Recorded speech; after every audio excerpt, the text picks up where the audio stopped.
Welcome to കോലായി. നമ്മുടെ ഇപ്പോൾ ഷിരൂരിൽ ഇപ്പം അടുത്ത് നടന്ന ഒരു ഇൻസിഡന്റ് ഉണ്ടായിരുന്നില്ലേ? ആ അതിന്റെ പുതിയ അപ്ഡേറ്റ് എല്ലാം കിട്ടിയിട്ടുണ്ടായിരുന്നു. ഇന്ന് ഇപ്പോ അതിന്റെ ഡൈവിങ്ങിന്റെ ടീം അവിടെ വന്ന് അണ്ടർ വാട്ടർ ഡൈവ് ചെയ്യുന്ന സമയത്ത് എന്തോ റെസ്ക്യൂലുള്ള ഒരു കേബിൾ ഉണ്ടായിരുന്നു. അത് കട്ടായി പോയിട്ട് എന്തൊക്കെ ഇഷ്യൂ ഉണ്ടെന്ന് ഉച്ചയ്ക്ക് ഞാൻ വരുന്ന സമയത്ത് ഞാൻ ലേറ്റസ്റ്റ് ന്യൂസ് കണ്ടിട്ടുണ്ടായിരുന്നു. പക്ഷെ അവർക്ക് പ്രോപ്പർലി ലൊക്കേറ്റ് ചെയ്യാൻ പറ്റിയിട്ടില്ല. കാരണം അവിടെ ഭയങ്കരമായിട്ട് അടിയൊഴുക്കും കാര്യങ്ങളൊക്കെ ആയിട്ട് നേവിക്ക് അത് പ്രോപ്പറായിട്ട് ട്രാക്ക് ചെയ്യാൻ പറ്റിയിട്ടില്ല എന്നാണ് ഞാൻ കണ്ടത്. മീൻസ് ഉച്ചയ്ക്ക് ഞാൻ ന്യൂസിലെങ്ങാണ്ട് കണ്ടിട്ടുള്ളത്. ലേറ്റസ്റ്റ് വളരെ സങ്കടകരമായ ഒരു അവസ്ഥയാണല്ലേ അത്. കാരണം ഇത്രയും ദിവസമായിട്ട് പോയിട്ടും നൂതനമായ ഒരുപാട് ടെക്നോളജികൾ ഉള്ള ഒരു അഡ്വാൻസ്ഡ് ലോകത്ത് നമ്മൾ ഉണ്ടായിട്ട് പോലും ഒരു പാൻഡമിക് അല്ലെങ്കിൽ ഇങ്ങനത്തെ ഒരു സാധനങ്ങൾ വരുമ്പോൾ നമ്മുടെ ടെക്നോളജി ഒക്കെ എന്തുമാത്രം ബാക്കിലാണ് നമുക്ക് അറിയാൻ പറ്റും. ഇപ്പൊ നമുക്ക് ആ ഒരു ഇൻസിഡന്റ് സംഭവിച്ചിട്ട് എനിക്ക് തോന്നുന്നു 8ാമത്തെ 9ാമത്തെ ദിവസമാണ്. ഇത്രയും ദിവസമായിട്ടും ഒരുപാട് ടെക്നോളജിയിൽ നമ്മൾ അഡ്വാൻസ്ഡ് ആണ് എന്ന് പറഞ്ഞാൽ നമ്മുടെ കൺമുന്നിൽ നടക്കുന്ന ഒരു ചെറിയൊരു സാധനത്തിന് പോലും നമുക്ക് ലൊക്കേറ്റ് ചെയ്യാൻ പറ്റാത്തൊരു ഇതാണ്. നമ്മൾ ടെക്നോളജിയുടെ റിലേറ്റഡ് പറയുന്ന സമയത്ത് ആ വണ്ടിക്ക് ഇത് ഭാരത് ബെൻസിന്റെ വണ്ടിയാണ്. അതിൽ ഇൻബിൽഡ് ആയിട്ടുള്ള GPS സിസ്റ്റംസ് എല്ലാം ഉണ്ട്. പക്ഷെ ഇപ്പൊ ഈ GPS സിസ്റ്റം ആണെങ്കിലും ശരി, ഇപ്പൊ നമ്മൾ ഫൈനലി കണ്ടുപിടിച്ചത് വെള്ളത്തിലാണെന്നുള്ളതല്ല. വെള്ളത്തിൽ പോയി കഴിഞ്ഞാൽ ഏതാ ഇലക്ട്രോണിക് ഡിവൈസ് ആണെങ്കിലും അത് അതിന്റെ ഇത് തീർന്നു പോകുമല്ലോ. പക്ഷെ ഇതിന് കുറച്ചു മുമ്പ് അവർ പറഞ്ഞത് ലൊക്കേറ്റ് ചെയ്യുന്നുണ്ട് എന്നുള്ള ഒരു വാർത്ത കേട്ടിട്ടുണ്ട്. GPS ഓൾറെഡി ലൊക്കേറ്റ് ചെയ്തിട്ടുണ്ടായിരുന്നു ആ സ്ഥലത്ത്. ഈ മണ്ണിടിഞ്ഞ സ്ഥലത്ത് തന്നെ അവിടെ ലൊക്കേറ്റ് ചെയ്തിട്ട് അവിടെയാണ് തെരച്ചിൽ നടന്നുകൊണ്ടിരിക്കുന്നത്. പുഴയിലായിരുന്നില്ല. അതിനുശേഷം അവിടുത്തെ മണ്ണ് മൊത്തം മാറ്റിയതിന് ശേഷമാണെന്ന് തോന്നുന്നു എനിക്ക് ഇപ്പോൾ പുഴയിലോട്ട് അവര് പിന്നെ തരാൻ തുടങ്ങിയത്. പിന്നെ നമ്മൾ വിചാരിക്കുന്നതിൽ അപ്പുറമാണ് ഇതിന്റെ സിറ്റുവേഷൻ. ഞാൻ ഇതുവരെയുള്ള വാർത്തകളൊക്കെ കേൾക്കുമ്പോൾ അങ്ങനെ എനിക്ക് മനസ്സിലായത്. അതായത് ഏകദേശം കിലോമീറ്റർ കണക്കിനാണ് പിന്നെ ഇത് മണ്ണിടിഞ്ഞിട്ടുള്ളത്. അതുപോലെ മണ്ണിടിഞ്ഞത് മാത്രമല്ല, ഇത് 50 മീറ്ററിന്റെ മുകളിലാണ് ഈ മണ്ണിടിഞ്ഞ് വന്ന് നിന്നിട്ടുള്ളത്. അപ്പോൾ ഇത് നമ്മൾ പിന്നെ അതിന്റെ കൂടെ ഈ കാലാവസ്ഥന്റെ പ്രശ്നങ്ങൾ, അതായത് രക്ഷാപ്രവർത്തനം എന്ന് പറഞ്ഞാൽ ആദ്യത്തെ 3-4 ദിവസങ്ങൾ മന്ദഗതിയായിരുന്നു എന്നുള്ളത് സത്യം തന്നെയാണ്. കാരണം ആളുകൾക്ക് അതിന്റെ ഒരു സീരിയസ്നെസ് എത്രയാണെന്ന് മനസ്സിലായിട്ടുണ്ടായിരുന്നില്ല എന്നുള്ളതാണ്. പിന്നെ അത് അങ്ങനെ സാവധാനം നമ്മുടെ ആളുകളുടെ പ്രഷറും ഇപ്പൊ എല്ലാ സ്ഥലങ്ങളിൽ നിന്നും അതിന്റെ ഒരു പ്രഷർ വരുമല്ലോ. അപ്പൊ അത് വരുന്നതോട് കൂടിയിട്ട് ഇങ്ങനെ കൂടി അതിന്റെ ഒരു ഇപ്പോ ഏറ്റവും സൈന്യം ഇറങ്ങുന്നു, മറ്റുള്ള ആളുകൾ വരുന്നു, അതിന്റെ ഏറ്റവും നല്ല ഉപകരണങ്ങൾ കൊണ്ടുവരുന്നു, എല്ലാം കൊണ്ടുവന്നിട്ട് ഇപ്പൊ നടക്കുന്നുണ്ട്. പക്ഷെ എല്ലാം കഴിഞ്ഞു എന്നുള്ളതാണ് സത്യം. ആദ്യത്തെ ഒരു 4 ദിവസം ശരിക്കും ഈ ഉദ്യോഗസ്ഥരുടെ ഭാഗത്തുനിന്ന് ഒരു വലിയ അനാസ്ഥ ഉണ്ടായി എന്നുള്ളത് ഒരു സംശയമില്ലാതെ എടുത്തു പറയേണ്ട ഒരു കാര്യമുണ്ട്. ഇതൊരു ദേശീയ ദുരന്തമായിട്ട് പ്രഖ്യാപിച്ചാൽ, അങ്ങനെ ഒരു ദേശീയ ദുരന്തത്തിന്റെ അണ്ടറിൽ വന്നു കഴിഞ്ഞാൽ സുപ്രീം പവർ എന്ന് പറയുന്നത് അവിടുത്തെ സ്റ്റേറ്റ് ഗവൺമെന്റിലെ സുപ്രീം പവറാണ്. അതായത് മുഖ്യമന്ത്രിക്കാണ് പ്രഥമ അധികാരം. പിന്നെ വരുന്നത് ജില്ലാ കളക്ടർക്കാണ്. പക്ഷെ അങ്ങനെ ഒരു ഇതിന്റെ ഭാഗമായിട്ടില്ല, അത് റിപ്പോർട്ട് ചെയ്യപ്പെട്ടിട്ടില്ല എന്നുള്ളതാണ്.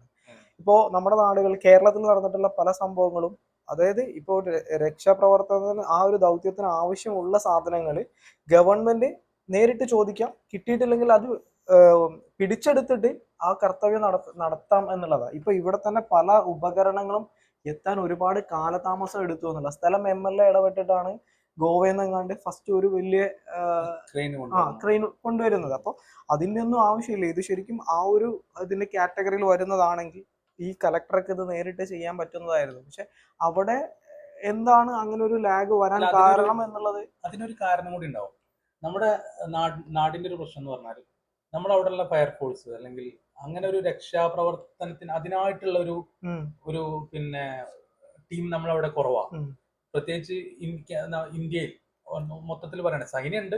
പക്ഷെ എന്നാലും ഇതുപോലെ സൈന്യക്ക് എത്തുന്നതിനുണ്ടെങ്കിൽ അവരുടെ ഭാഗത്തു നിന്ന് നമ്മുടെ അടുത്തോട്ട് എത്തുന്ന ഈ സ്ഥലത്തോട്ട് എത്തുമ്പോൾ ഒരുപാട് സമയം കവറാവും. നമ്മുടെ രക്ഷാപ്രവർത്തനം എന്ന് പറയുന്നത് ഫയർഫോഴ്സ് അല്ലെങ്കിൽ ആ ഒരു ടീമാണ്. അവരേക്ക് മിനിമം ഐറ്റംസേ ഉള്ളൂ. ഏതോ ജാമ്പവാന്റെ കാലത്തുള്ള ഓടാൻ പറ്റാത്ത കുറെ വാഹനങ്ങളും അതുകൊണ്ട് ഓടിയെത്താൻ പറ്റാത്ത കുറെ സ്ഥലങ്ങളും അങ്ങനത്തെ റോഡും നിങ്ങൾക്കറിയാം, ഏറ്റവും കൂടുതൽ നമ്മുടെ നാട്ടിൽ ഓടുന്ന ഒരു വാഹനം ഇപ്പൊ ആംബുലൻസാണ് അല്ലെ? ഈ ആംബുലൻസ് എന്ന് പറയുന്ന സാധനം പോലും ഒമ്നി വെച്ചിട്ടാണ് ഓടിക്കുന്നത്. ഒമ്നി എന്ന് പറഞ്ഞ വാഹനം എത്രമാത്രം സേഫ് ആണ് എന്നുള്ള ആളുകൾ ഈ ഏറ്റവും കൂടുതൽ റിപ്പോർട്ട് ചെയ്തൊരു കാര്യം പറഞ്ഞാൽ, ഏറ്റവും കൂടുതൽ അപകടം ഉണ്ടാക്കിയത് ആംബുലൻസ് ആണ്. അപ്പൊ രക്ഷാപ്രവർത്തനം ഒരു ഭാഗം നടക്കുമ്പോൾ നേരെ അതിന്റെ വിപരീതം ഉണ്ട് എന്നർത്ഥം. പക്ഷെ ഇതിലൊരു മറുപുറമുണ്ട് കേട്ടോ. നമ്മുടെ കോഴിക്കോട് ഒരു ആക്സിഡന്റ് ഉണ്ടായിരുന്നു ഇതിന് മുന്നേ, ഫ്ലൈറ്റ് ആക്സിഡന്റ് ഉണ്ടായി. കോവിഡിന്റെ ഒരു സമയത്ത്. അന്നത്തെ ആ ഒരു സമയത്ത് അവിടുത്തെ നാട്ടുകാരെ ഇടപെട്ടിട്ടാണ് ആ എല്ലാ രക്ഷാപ്രവർത്തനം നടത്തുന്നത്. അന്ന് ആ ഒരു ഇടപെടൽ അവരുടെ സൈഡിൽ നിന്ന് ഉണ്ടായതുകൊണ്ട് കാഷ്വാലിറ്റീസ് എത്ര പോലെ ഒഴിവായി. അതെ അത് അതേ ഒരു ആൾക്കാർ ഇതിപ്പോ ഈ ഒരു സംഭവം ഇപ്പൊ ഈ കോഴിക്കോട് അല്ലെങ്കിൽ ഇപ്പൊ ഈ പറഞ്ഞ ഏതെങ്കിലും ഒരു സ്ഥലത്താണ് കേരളത്തിലാണെങ്കിൽ ഓക്കെ, അതെ, അതിന്റെ ഇന്റൻസിറ്റി അല്ലെങ്കിൽ ആൾക്കാർ എടുക്കുന്ന ഒരു രീതി ഉണ്ടല്ലോ, അത് ഡിഫറെന്റ് തന്നെ ആയിരിക്കും. അത് അല്ലെങ്കിൽ ഒരു പക്ഷെ ഈ പറഞ്ഞ ആൾക്കാരെ നേരത്തെ തന്നെ കണ്ടുപിടിക്കാനുള്ള കാരണം ഒരാള് രണ്ടാള് അല്ലെങ്കിൽ ആലോചിച്ച് നിൽക്കലൊന്നുമില്ല, എല്ലാരും ഇറങ്ങി പണിയെടുക്കാണ്. അതിന്റെ ഒരുപാട് തെളിവുകളാണ് നമ്മുടെ മുന്നിലൂടെ നടന്നു പോയിട്ടുള്ളത്. 2 പ്രളയം വന്നു, ഇപ്പൊ ഈ പറഞ്ഞ കാലിക്കറ്റ് എയർപോർട്ടിലെ ആ ഒരു ദുരന്തം, അത് ശരിക്കും നടക്കുന്നത് ലോകം മൊത്തം ഒരു പുറത്തിറങ്ങാൻ പാടില്ല എന്ന് പറഞ്ഞ് നടക്കുന്ന ഒരു സമയത്താണ്. പക്ഷെ അങ്ങനെ ഒരു ദുരന്തം നടന്ന സമയത്ത് ആ ഫ്ലൈറ്റ് അവിടെ തകർന്നു എന്ന് അറിഞ്ഞിട്ട് ഗവൺമെന്റോ അല്ലെങ്കിൽ ഭരണകൂടങ്ങളോ അല്ലെങ്കിൽ അവിടുത്തെ പ്രാദേശിക ആളുകളോ വരുന്നതിന് മുന്നേ ആ നാട്ടുകാരാണ് രക്ഷാപ്രവർത്തനത്തിന്. അവിടെ കൊറോണ എന്നൊരു സാധനം ആരും ചിന്തിച്ചിട്ട് പോലുമില്ല. അതെല്ലാം കഴിഞ്ഞതിന്റെ ശേഷം മാത്രമാണ് ഈ കൊറോണയുടെ കാര്യങ്ങളെല്ലാം ആളുകൾ ചിന്തിക്കുന്നത്. അല്ല എങ്കിൽ ഒരു പക്ഷേ സമയങ്ങൾ അധികാരികൾ വന്നിട്ട് രക്ഷാപ്രവർത്തനം നടക്കൂ, അല്ലെങ്കിൽ എയർപോർട്ടിന്റെ മതിലിന്റെ ഉള്ളിലേക്ക് പുറമേയുള്ള ആളുകൾക്ക് കയറാൻ പാടില്ല ശരിക്കും. പക്ഷെ ആ ഒരു സംഭവം പോലും ആരും ചിന്തിക്കാൻ നിന്നിട്ടില്ല. അത്രയും പെട്ടെന്ന് തന്നെ രക്ഷാപ്രവർത്തനം, എന്തൊക്കെ വാഹനങ്ങളാണോ വരുന്നുള്ളത്, ഉള്ള വാഹനങ്ങളെല്ലാം രക്ഷാപ്രവർത്തനം, അടുത്തുള്ള ഹോസ്പിറ്റലുകളെല്ലാം അതിനുവേണ്ട എല്ലാ സജ്ജീകരണങ്ങളും ചെയ്തത് കൊണ്ടാണ് അതിന്റെ ആ ഒരു എത്രത്തോളം വലിയൊരു ദുരന്തത്തിനാണ് കുറഞ്ഞ സമയം കൊണ്ട് കംപ്ലീറ്റ് ചെയ്തിട്ടുള്ളതെന്നാണുള്ളതാണ് നമ്മൾ പറയേണ്ടത്. ഒരുപാട് ഇഞ്ചുറീസ് കുറഞ്ഞല്ലോ, അല്ലെങ്കിൽ ഒന്നാമത് ആ സമയത്ത് കുറഞ്ഞില്ലേ? മെയിൻലി അതിന്റെ ഒരു ഇന്റൻസിറ്റി കുറഞ്ഞു. ആ ഒരു സംഭവം ഉണ്ടാവുന്ന സമയത്ത് ഒരു ഫ്ലൈറ്റ് ആക്സിഡന്റ് ആവാന്ന് പറഞ്ഞു കഴിഞ്ഞാൽ ഒരു മിനിമം നമുക്ക് എക്സ്പെക്ട് ചെയ്യുന്ന ഒരു കാഷ്വാലിറ്റി ഉണ്ട്. ആ സംഭവം അവിടെ ഉണ്ടായിട്ടില്ല എന്നുള്ളതാണ്. അല്ല, ആ സമയം കൂടി ഒന്ന് പ്രത്യേകം ശ്രദ്ധിക്കണം. കൊറോണ കൊടുമ്പേരി കൊണ്ടിരിക്കുന്ന സമയമാണ്. സ്വന്തം വീട്ടിലുള്ള ആളുകൾക്ക് പോലും കൈ കൊടുത്ത് നമുക്ക് അങ്ങോട്ടും പിടിച്ചിട്ട് ഒരു സലാം പറയാനോ, അല്ലെങ്കിൽ ഒരേ പ്ലേറ്റിൽ നിന്ന് കഴിക്കുന്ന ആളുകള് പിന്നെ പോയിട്ട് കൈ മറ്റേ എന്താണ് അതിന്റെ പേര്, സാനിറ്റൈസർ യൂസ് ചെയ്യുന്ന സമയമാണെന്നും കൂടെ ആലോചിക്കണം. ആ സമയത്താണ് ഒന്നും നോക്കാതെ ജീവൻ അവിടെ കിടന്ന് പെടയാണ് എന്നുള്ളത് മനസ്സിലാക്കി ആളുകൾ ഓടി വരുന്നത്. പിന്നെ വേറൊരു പ്രശ്നം കൂടെ ഉണ്ട്, ഒരു ഫ്ലൈറ്റ് വീഴുന്ന സമയത്ത് അതിനുണ്ടാവാൻ വേറെ ഒരുപാട് പ്രശ്നങ്ങളുണ്ട്. ഇത് വേറെ ഇനി പൊട്ടിത്തെറിക്കൊന്നും ഒരു ഐഡിയ ഇല്ല. നമ്മളൊരു വാഹനം ഇടിക്കുന്ന പോലെ അല്ല ഒരു ഫ്ലൈറ്റിന്റെ അതിന്റെ ഘടനയും അതിന്റെ കാര്യങ്ങളും. ഇതിൽ എന്തൊക്കെ എക്സ്പ്ലോർ ചെയ്യാൻ പറ്റുന്ന കാര്യങ്ങളോ, തീ പിടിക്കാം അല്ലെങ്കിൽ മറ്റുള്ള കാര്യങ്ങൾ എന്തും ആവാം. അതൊക്കെ ഒരു വിഷയം തന്നെയാണ്. എന്നിട്ടും ആളുകൾ അതിലോട്ട് എടുത്ത് വന്നു, അവരത് ചെയ്തു. അവരുടെ ലൈഫിന് ഇമ്പോർട്ടൻസ് കൊടുത്തില്ല. കേരളത്തിൽ പൊതുവെ അങ്ങനെയാണ്. കേരളത്തില് ഇപ്പൊ നേരത്തെ പറഞ്ഞ പോലെ നമ്മുടെ വെള്ളപ്പൊക്കം, സുനാമി അല്ലെ, വെള്ളപ്പൊക്കത്തിന്റെ സമയത്തൊക്കെ നിങ്ങളൊന്ന് ആലോചിച്ച് നോക്കണം. ആരാണ് അതിലോട്ട് അവിടെ ആ നാട്ടിലുള്ള സമയത്ത് എന്തെങ്കിലുമായിട്ട് ഭാഗമായിട്ടുള്ള എല്ലാവരും ചെയ്തിട്ടുണ്ടാവും. ഒന്നില്ലെങ്കിൽ ഒരു വീട്ടിലുള്ള കുറച്ച് പച്ചക്കറി കൊണ്ടു കൊടുത്തിട്ടെങ്കിലും അതിൽ ഭാഗമായിട്ടുള്ള ആൾക്കാരാണ് കേരളത്തിന് മുഴുവൻ ജനങ്ങൾ, പ്രത്യേകിച്ച് കടലിന്റെ മക്കളൊക്കെ. അവരുടെ ജീവിതം ഇട്ടാണ് അതിനോട്ട് ഇറങ്ങിയത്. കാരണം അവർക്ക് അറിയില്ല ഇത് കടലിലൂടെ പോണ ഒരു സാധനം, ഈ വെള്ളം എത്ര ആഴമുണ്ട്, എങ്ങനെയാണ് പോകുന്നില്ല. അതല്ല, ആദ്യം ജനങ്ങളാണ് മുഖ്യം. ജനങ്ങൾക്ക് വേണ്ട, അവർക്ക് വേണ്ട, അവരെ ജീവൻ രക്ഷിക്കട്ടെ എന്നിട്ട് മതി എനിക്കുള്ളതെന്ന് പറഞ്ഞിട്ട് എത്രയോ ആളുകള് എന്താണ് അത്യാവശ്യം അതൊരു 2018 എന്നുള്ള ഒരു സിനിമ തന്നെ അതിനുവേണ്ടി ഇറങ്ങിയില്ലേ, അത്രയും നന്നായിട്ട് ചെയ്തിട്ടുണ്ടായിരുന്നു. ഇപ്പൊ നമ്മളിപ്പോ ഇപ്പോഴത്തെ ആ ഒരു സിനാരിയോയിലേക്ക് വന്നാല് അവിടെ ഇപ്പൊ ഈ പറഞ്ഞ പോലെ ചലഞ്ചസ് ഒരുപാട് ഉണ്ട് കേട്ടോ. കാരണം ഇപ്പൊ അവിടെ കണ്ടിന്യൂസ്ലി മഴ പെയ്തുകൊണ്ടിരിക്കുകയാണ്. ഇപ്പൊ ഇടിഞ്ഞു വീണിട്ടുള്ള മല ഇനിയും വേണമെങ്കിൽ ഇടിയാം, മഴ നടന്നുകൊണ്ടിരിക്കുക. അവിടെ ഇപ്പൊ നിന്നുകൊണ്ടിരിക്കുന്ന ആൾക്കാരുടെ എല്ലാം ജീവൻ അപകടത്തിൽ അവരത് നോക്കാണ്ട് തന്നെയാണ് വർക്ക് ചെയ്യുന്നത്. നമ്മൾ അങ്ങനെ ഒരു ബ്ലൈൻഡ്ലി പറയല്ല. എന്നാലും അത് ഓൾറെഡി ഇപ്പോ ഈ തെരച്ചിലിന്റെ ഇടയിൽ തന്നെ ഒരു ട്രക്ക് ഡ്രൈവർ അല്ലേ, അവരുടെ ഫാമിലി പറഞ്ഞിട്ടുണ്ട് ഇവൻ ഓൾറെഡി നഷ്ടപ്പെട്ടു എന്ന് തന്നെയാണ് ഞങ്ങൾ അക്സെപ്റ്റ് ചെയ്യുന്നത്. പക്ഷെ ഇതിന്റെ പേരിൽ ഇനി മറ്റൊരാളുടെ ജീവൻ കൂടെ പോകരുത് എന്നുള്ളത്. കാരണം അത്രയും ആ പുഴയ്ക്ക് അത്രയും അടിയൊഴുക്കാണ്. ഇപ്പോഴും അവിടെ കണ്ടിന്യൂസ് ആയിട്ട് മഴ പെയ്തുകൊണ്ടിരിക്കുകയാണ്. ഈ മണ്ണ് എടുത്തത് കൊണ്ട് തന്നെ അത്രയും വലിയൊരു മണ്ണ് അവിടെ നിന്ന് മാറ്റുന്നത് കൊണ്ട് ഒരു പക്ഷെ ഇനിയും ഇതേപോലെ വരാൻ സാധ്യതയുണ്ട്. പിന്നെ ഭയങ്കര ലൂസ് ആയിട്ടുള്ള മണ്ണാണ് അവിടെ ഉള്ളത്. ഈ ചളിയും മണ്ണും ഇതെല്ലാം കൂടെ ആയതുകൊണ്ട് ഒരു സോളിഡ് ആയിട്ടാണ് സാധനങ്ങൾ ഫുള്ളുള്ളത്. അപ്പം അങ്ങനെ ഒരു വലിയൊരു ചലഞ്ചും കൂടെ അപ്പുറത്തുണ്ട്. ഈ NH66 എന്ന് പറയുന്നത് നേരത്തെ പറഞ്ഞല്ലേ, ഇതിന് 2 ഭാഗത്തും ഈ റോഡ് അടഞ്ഞു കിടക്കുന്നതോട് കൂടിയും കിലോമീറ്റർ കണക്കിന് ഈ വാഹനങ്ങൾ കുടുങ്ങിയെടുക്കുക. വാഹനം എന്ന് പറഞ്ഞാൽ ആളുകൾ പോകേണ്ട യാത്രാവാഹനങ്ങൾ ആളുകൾക്ക് മാറ്റി വെക്കാം. പക്ഷെ ഈ ഭക്ഷണ സാധനങ്ങൾ കൊണ്ടുപോകേണ്ട ഒരുപാട് കാര്യങ്ങളുണ്ട്. ഭക്ഷണം ഇപ്പൊ ഇങ്ങോട്ടും അങ്ങോട്ടും തിരിച്ചും പോകേണ്ട ഒരുപാട് വാഹനങ്ങൾ കുടുങ്ങിയെടുക്കുക. ഭക്ഷണത്തിന് ദൗർബല്യം വരും ഈ അടുത്ത സ്ഥലങ്ങളിലൊക്കെ. ഇപ്പൊ ഈ രണ്ട് ഭാഗങ്ങൾ, കാരണം അത്രയും വാഹനങ്ങളാണ് കുടിക്കുന്നത്. NH-66 എന്ന് പറഞ്ഞാൽ ശരിക്കും ഗോവ, എനിക്ക് തോന്നുന്നു ഷില്ലൂർ എന്നാണ് ആ സ്ഥലത്ത്. ഷില്ലൂരിന്റെ ആ ഭാഗം എന്ന് പറഞ്ഞാൽ ഗോവക്കൊക്കെ പോകുന്ന റൂട്ടാണ്. അപ്പോൾ ഈ രണ്ട് റൂട്ടിലും അപ്പോൾ കർണാടകയും കേരളം അല്ലെങ്കിൽ തമിഴ്നാട് ഒക്കെ കണക്ട് ആയിട്ട് പോകുന്ന ഈ റൂട്ടില് ഭക്ഷണത്തിന് ദൗർലഭ്യം വരാം. കാരണം ഇത് എത്തിപ്പെടാൻ ബുദ്ധിമുട്ടുണ്ടാവില്ലേ. അപ്പൊ അവർ ആദ്യം ചെയ്ത ഒരു കാര്യം റോഡ് ക്ലിയർ ആക്കാം എന്നുള്ളതായിരുന്നു. അതായത് പിന്നെ ഗതാഗതം, ട്രാൻസ്പോർട്ടേഷൻ കറക്റ്റ് ആയിട്ട് നടക്കട്ടെ എന്നുള്ളതാണ്. അതാണ് ആ 3 ദിവസത്തെ ഒരു ഡിലേ വന്നു പോകുന്നത്. അത് അതിന്റെ അധികാരികൾ ഭംഗിയായിട്ട് ചെയ്യാൻ വേണ്ടി ശ്രമിക്കുന്ന സമയത്ത് അത് അങ്ങനെയല്ല ഇങ്ങനെയാണ് എന്ന് പറഞ്ഞിട്ട് ഒരുപാട് ആൾക്കാർ മുന്നോട്ട് വന്നു. പിന്നെ അതിന് ഇപ്പോ സോഷ്യൽ മീഡിയയിലൊക്കെ ഏറ്റവും കൂടുതൽ പിന്നെ ഇത് വാങ്ങിക്കുന്നത് അവരൊക്കെയാണ്. ഇപ്പൊ ആദ്യം പറഞ്ഞു ഞങ്ങൾ ആദ്യം പുഴയിലല്ല കരയിലാണെന്നാണെന്ന്. ഇപ്പൊ കരയിൽ മൊത്തം മണ്ണ് മാറ്റിയ സമയത്ത് അവിടെ അങ്ങനെ ഒരു വാഹനം തന്നെ ഇല്ലാതായി. അല്ല, അയാൾ പറയുന്നത് ലോജിക്കായിരുന്നു കേട്ടോ. ഞാൻ അയാളെ കുറ്റം പറയില്ല. കാരണം എന്താ വെച്ചാല് അയാൾ പറഞ്ഞത് എന്താ വെച്ചാല് അന്ന് ഫോൺ റിങ് ചെയ്തിരുന്നത് ആദ്യത്തെ ദിവസം. അപ്പൊ ഇത് വെള്ളത്തിൽ പോയി കഴിഞ്ഞാല് ഒരു നിശ്ചിത സമയത്തിനുള്ളിൽ ഫോൺ കട്ടായി പോകും. അപ്പൊ അതൊരു ലോജിക്കാണ് എല്ലാവർക്കും തോന്നി അയാൾ പറഞ്ഞത് കറക്റ്റ് ആണെന്ന്. അതിന്റെ റീസൺ കൊണ്ടാണ് അവരെല്ലാരും ആദ്യം കരയിൽ സെർച്ച് ചെയ്തിരുന്നത്. പക്ഷെ കരയിൽ കണ്ടെത്താൻ സാധിച്ചില്ല. പിന്നെയാണ് ഇതിൽ വേറെയും കുറെ കാര്യങ്ങളുണ്ട്. ഇപ്പൊ നമ്മൾ ഈ അഡ്വാൻസ്ഡ് ആയിട്ടുള്ള ടെക്നോളജി നമുക്കിപ്പം എല്ലാവർക്കും സ്വായത്തമാണെന്നൊക്കെ പറഞ്ഞിട്ടുണ്ടെന്നുണ്ടെങ്കിലും ഇതിനൊക്കെ പരിമിതികളുണ്ട്. കാരണം ഇതൊരു ഇപ്പം ഒരു സ്പോട്ട് നമുക്ക് അറിഞ്ഞുകൊണ്ടല്ല നമ്മൾ തിരയുന്നത്. ഇത് ഒരു വലിയ ഏരിയ ആണ്. ആ ഏരിയയിൽ നമ്മൾ അവിടെ ഫൈൻഡ് ചെയ്യാന്ന് പറഞ്ഞു കഴിഞ്ഞാൽ ഭയങ്കര ബുദ്ധിമുട്ടാണ്. അപ്പൊ അത് മാത്രമല്ല, ഇപ്പൊ ഒരു ഡിറ്റക്ടർ വെച്ചിട്ട് അല്ലെങ്കിൽ ഇപ്പോ എന്താ പറയാ മെറ്റൽ ഡിറ്റക്ടറോ അല്ലെങ്കിൽ അങ്ങനത്തെ സാധനങ്ങൾ വെച്ചിട്ടായിരിക്കും ഇത് ചെക്ക് ചെയ്യുന്നത്. അല്ലെങ്കിൽ എന്തെങ്കിലും കൈൻഡ് ഓഫ് GPS പോലത്തെ എന്തെങ്കിലും നാവിഗേഷൻ സിസ്റ്റം വെച്ചിട്ടായിരിക്കും. പക്ഷെ അതിനൊക്കെ ഒരു പരിധി ഉണ്ട്. അതായത് ഇവിടെ ഉള്ള സാധനങ്ങൾ എന്ന് പറഞ്ഞാൽ ഈ മലയിൽ കൂടിക്കിടക്കുന്ന കല്ലും അതിലുള്ള വേസ്റ്റും എല്ലാ സാധനങ്ങളും വരും. പിന്നെ ഇവർക്ക് പറ്റുന്ന ഒരു തെർമൽ ഹീറ്റ് വെച്ചിട്ടുള്ള സെർച്ച് ചെയ്യുന്ന ഒരു ഓപ്ഷൻ. അതായത് ഈ മനുഷ്യന്റെ ചൂട് അറിഞ്ഞിട്ട് അത് വെച്ചിട്ട് ചെക്ക് ചെയ്യുന്ന ഒരു സിസ്റ്റം ഉണ്ട്. അപ്പൊ ആ സിസ്റ്റം ആണെങ്കിൽ പോലും ഒരു പോയിന്റ് കഴിഞ്ഞ് കഴിഞ്ഞാൽ ഈ മണ്ണിന്റെ ചൂടും ഇതും കൂടിയിട്ട് നമുക്ക് കമ്പയർ ചെയ്ത് അറിയാൻ പറ്റാത്തൊരു സിറ്റുവേഷൻ വരും. അപ്പൊ ഇതിലൊക്കെ ഇവർക്ക് ഏത് ടെക്നോളജി എടുത്താലും ആ ടെക്നോളജിയിലെല്ലാം ഓരോ ലൂപ്പ് ഹോൾസ് ഉണ്ട്. നമ്മളത് ഫൈൻഡ് ചെയ്ത് കഴിഞ്ഞാലും ഒരു പ്രോപ്പർ റിസൾട്ട് നമുക്ക് ഉണ്ടാവും എന്ന് പറയാൻ പറ്റില്ല.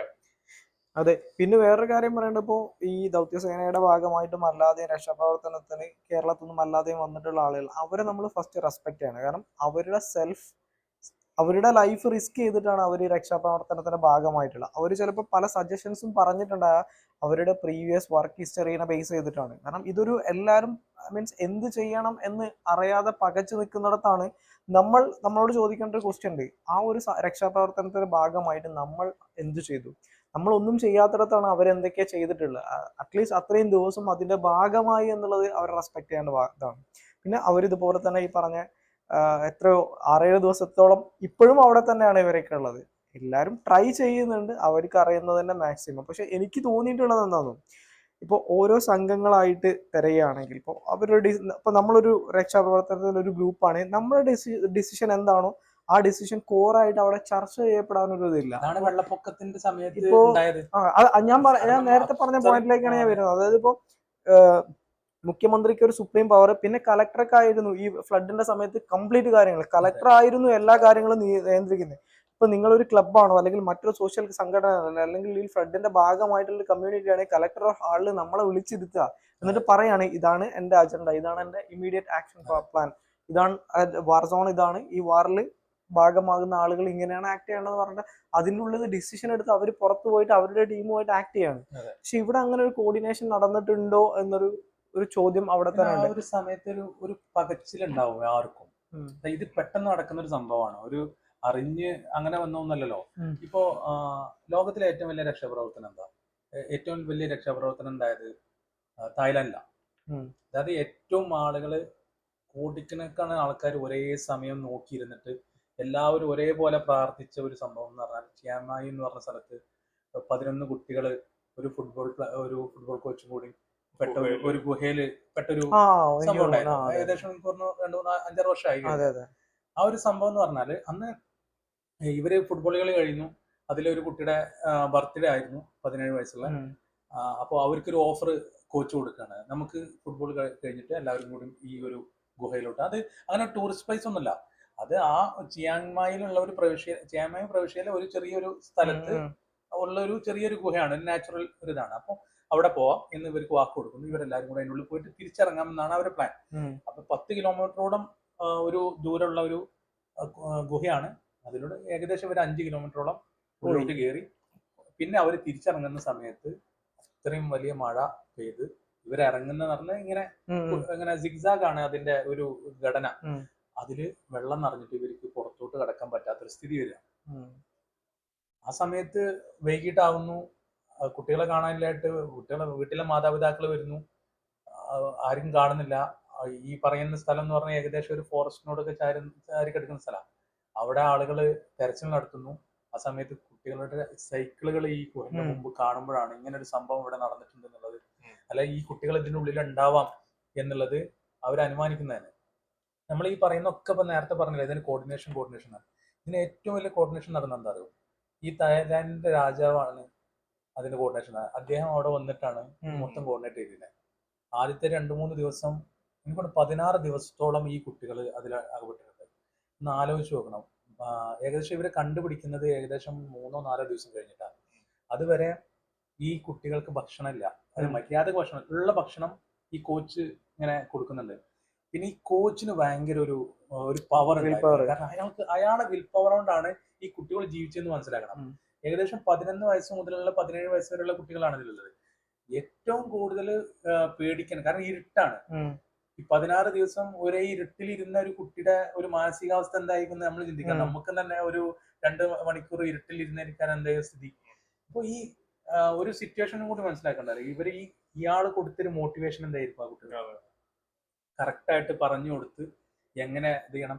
ഈ വെള്ളം, അവർ കുടിക്കുന്ന വെള്ളം ഇഷ്ടം പോലെ ഉണ്ടെന്നുണ്ട്, കുടിക്കാനുള്ള വെള്ളം ഇഷ്ടം പോലെ ഉണ്ടെങ്കിൽ അവർക്ക് കുടിക്കാൻ പറ്റുന്ന വെള്ളം എന്ന് പറയുന്നത് മഴവെള്ളത്തിൽ ഉപ്പ് വീഴുന്ന വെള്ളമാണ്. അതാണ് അവർ കുടിച്ച് അത്രയും ഈ 16 ദിവസം 3 ദിവസം 4 ദിവസം കഴിഞ്ഞ് ഇവർ കണ്ടുപിടിക്കുന്ന സമയത്ത്, കണ്ടുപിടിക്കല്ല, ഇങ്ങനെ ഒരു കുട്ടികൾ അതിന്റെ ഉള്ളിലുണ്ട് എന്നുള്ളത് കണ്ടുപിടിക്കുന്നത് മുങ്ങൽ വിദഗ്ധർ ഇതിലൂടെ പോയിട്ട് അവിടെ ഉണ്ട്. പക്ഷെ എങ്ങനെ ആ കുട്ടികളെ ഇങ്ങോട്ട് കൊണ്ടുവരും എന്നുള്ളതാണ്. കാരണം ഏകദേശം 4-5 കിലോമീറ്റർ ഉള്ളിലുള്ള ഈ കുട്ടികളെ തിരിച്ച് ഈ വെള്ളത്തിലൂടെ എങ്ങനെ കൊണ്ടുവരും, ഭയങ്കര ഒരു ചലഞ്ചായിരുന്നു. ആ സമയത്ത് അവരെ നേവി ഒക്കെ വന്നു, ഒരുപാട് ആൾക്കാർ വന്നു. പക്ഷെ ഒന്നും ഒരിക്കലും അവർക്ക് പിന്നെ പെട്ടെന്ന് ചെയ്യാൻ പറ്റുന്ന കാര്യമില്ല. ഇപ്പൊ നമ്മൾ ഈ പറയുന്ന പോലെ തന്നെ ഇപ്പൊ ഷില്ലൂരിൽ നമുക്ക് എല്ലാം പെട്ടെന്ന് വേണം എന്നുള്ളതല്ല. കുട്ടികളെ സുരക്ഷിതമായിട്ട് പുറത്തെത്തിക്കുക എന്നുള്ളതാണ് അവരത്. അതിന്റെ ഇടയിൽ ഇവരെ ഒരു പട്ടാളക്കാരൻ മരിക്കുക അങ്ങനെ എന്തോ ചെയ്യും കൂടി ചെയ്തോളൂ, ഈ ഓക്സിജൻ കിട്ടാതെ പിന്നെ വെള്ളത്തിലൂടെ പോകുന്ന സമയത്തോ ഇങ്ങനെ. അതോട് കൂടിയിട്ട് ഇവരാകെ പാനിക്കാവുന്നു. പിന്നെ അത് കഴിഞ്ഞ് ഇവര് ലോകരാജ്യങ്ങളെ സഹായം തേടുന്നു. അത് അമേരിക്ക, US, നമ്മുടെ പിന്നെ ചൈന, അതുപോലെ പല രാജ്യങ്ങളും, പിന്നെ നമ്മുടെ 1-2 രാജ്യങ്ങൾ അങ്ങനെയൊക്കെ പറഞ്ഞു വരും. അപ്പൊ ആ രാജ്യങ്ങളിലുള്ള ആളുകൾ, ഏറ്റവും നല്ല ആളുകളെ തായ്ലാൻഡിലോട്ട് അയക്കുന്നു. അവര് വരുന്നു, എങ്ങനെ കൊണ്ടുവരാന്നുള്ള ചർച്ചകൾ നടത്തുന്നു. ഏറ്റവും അവസാനത്തെ കുട്ടിയെ തിരിച്ചു കൊണ്ടുവരുമ്പോഴത്തേന് 16 ദിവസം കഴിഞ്ഞിട്ടുണ്ടെന്ന് പറഞ്ഞു. അപ്പൊ ഒന്ന് ആലോചിച്ച് നോക്കണം. ഏറ്റവും അവസാനം കൊണ്ടുവന്നത് എനിക്ക് തോന്നുന്നു ഈ കോച്ചിനായിരുന്നു.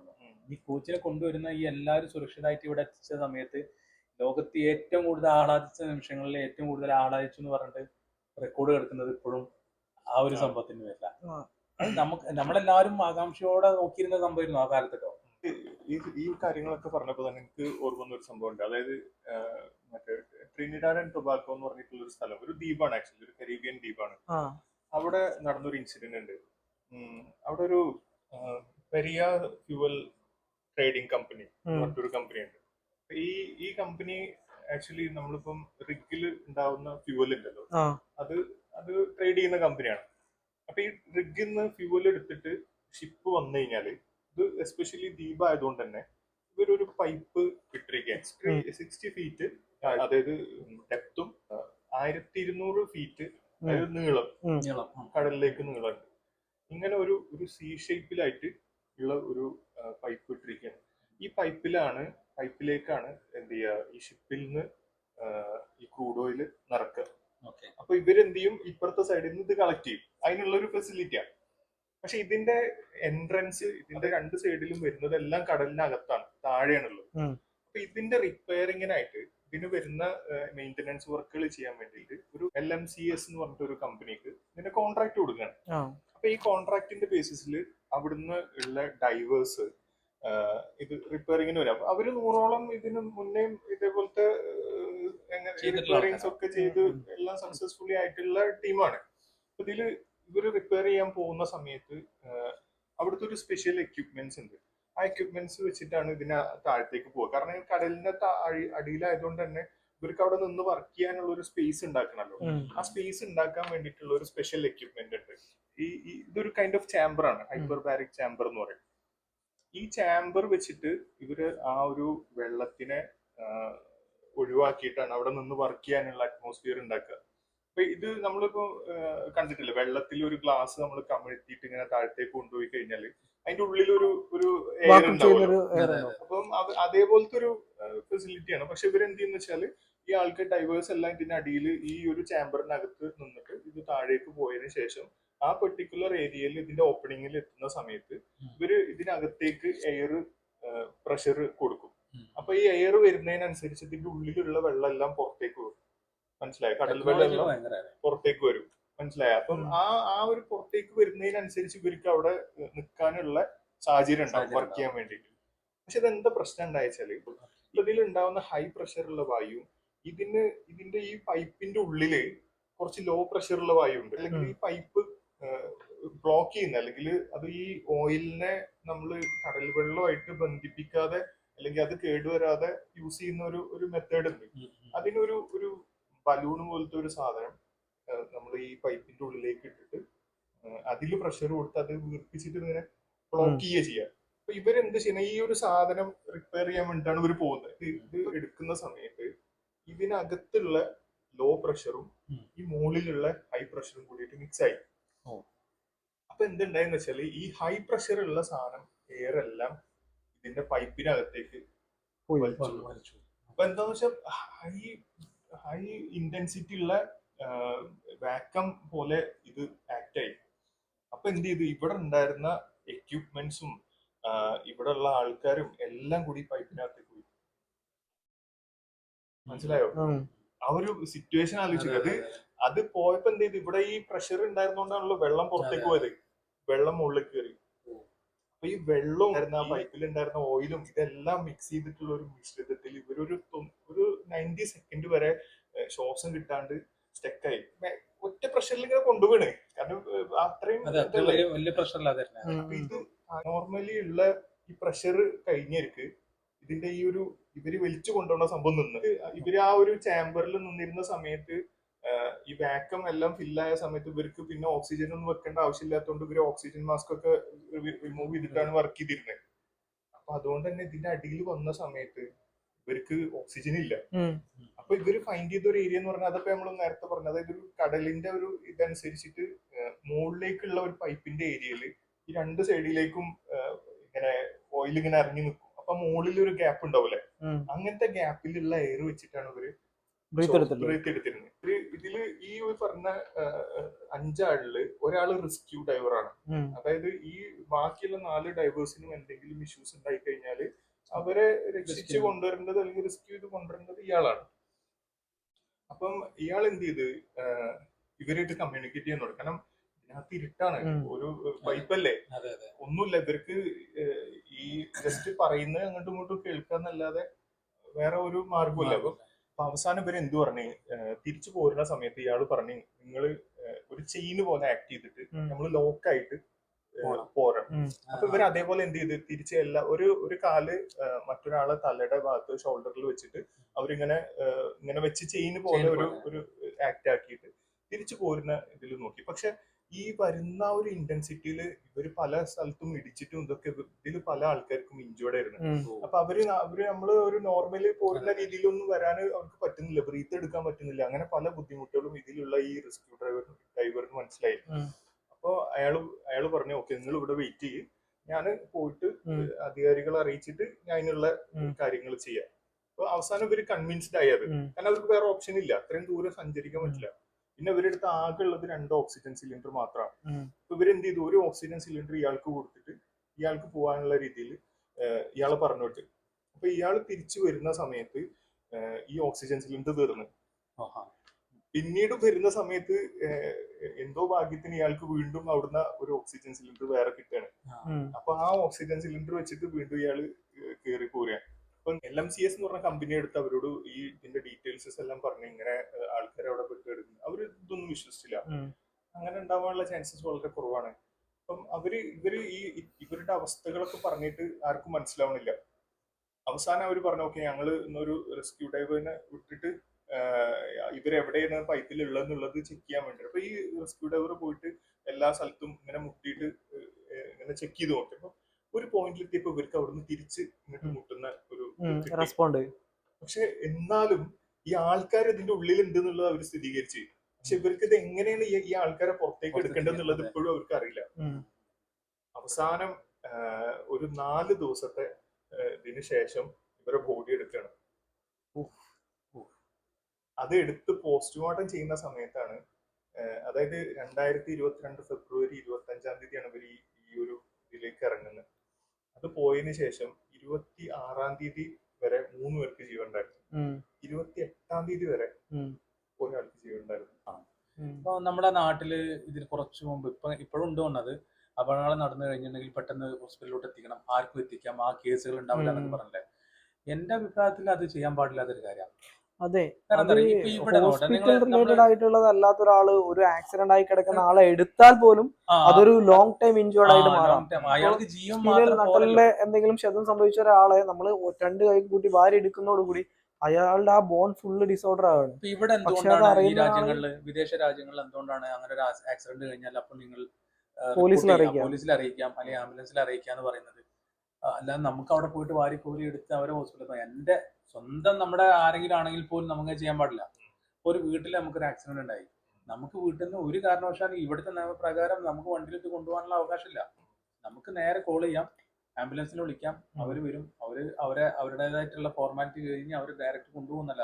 അതിന് എത്ര സമയം പിടിച്ചാലും അതിന് ജീവൻ മാത്രമല്ല, ഈ ജീവൻ കിട്ടിയെന്ന് ഫസ്റ്റ് എയ്ഡ് കൊടുക്കാം. അങ്ങനെയല്ല, ഇപ്പൊ ഒരു ആക്സിഡന്റ് ഉണ്ടായി നമ്മുടെ നാട്ടിൽ, ഒരാൾ പെട്ടെന്ന് ഒരു 2 വാഹനങ്ങൾ കൂട്ടിമുട്ടി, അവർ ആക്സിഡന്റ് ആയിട്ട് കഴിഞ്ഞതിന് ശേഷം നമ്മൾ ആദ്യം കാണുന്ന ആൾക്കാർ അവരെ കൂടി അടുത്ത ഒരു ഓട്ടോറിക്ഷയിൽ വെച്ച് കൊടുക്കണേ. അപ്പൊ ഈ പോകുന്ന സമയത്ത് അയാൾക്ക് എന്തും വരാം. കാരണം എവിടെ ഒടിഞ്ഞിരിക്കുന്നു എന്ന് പറയാൻ പറ്റില്ല. ഇത് അയാൾ ജീവിതകാലം മൊത്തം കടുപ്പിലാവാനുള്ള ഒരു ചാൻസ് കൂടുതലാണ്. കാരണം ഇതിന് ശേഷം ഇയാൾക്ക് ജീവൻ ഉണ്ടായെന്ന് പറഞ്ഞിട്ട് കാര്യമില്ലല്ലോ, ജീവൻ മാത്രം കിട്ടിയോണ്ട് കാര്യമില്ല. പിന്നെ നമ്മൾ അങ്ങനത്തെ കാര്യങ്ങളും കൂടി ശ്രദ്ധിക്കണം എന്നാണ് എന്റെ അഭിപ്രായം.